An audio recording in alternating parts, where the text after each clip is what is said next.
আসসালামু আলাইকুম বন্ধুরা, সবাই কেমন আছেন? আলহামদুলিল্লাহ আমি ভালো আছি। আজকে দেখাবো চেন্নাইতে কীভাবে চা বানায়, আর এই কাজ আমি করি রেগুলারই। আপনারা ভিডিওটা দেখতে থাকুন। ভিডিওটা ভালো লাগলে প্লিজ শেয়ার করে দিবেন যারা যারা দেখেনি কীভাবে চা বানায় চেন্নাইতে।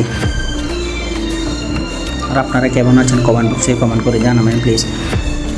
সঙ্গে থাকুন, আমার ভিডিওটার শেষ পর্যন্ত দেখতে থাকুন।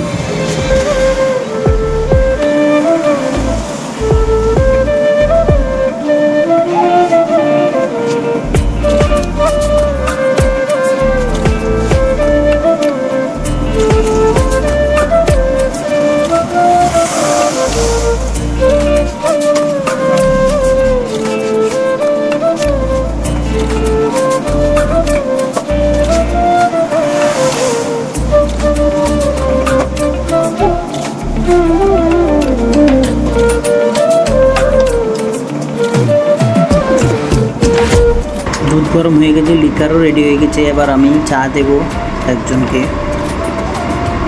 সবাই আমার জন্য দোয়া করবেন। চেন্নাইতে আমি এই কাজ করি, এইভাবে চা বানাই। সবাই ভালো থাকবেন, সুস্থ থাকবেন। আর আমার ভিডিওটা যদি ভালো লাগে প্লিজ শেয়ার করে দেবেন সবাইকে দেখার জন্য। আসসালামু আলাইকুম।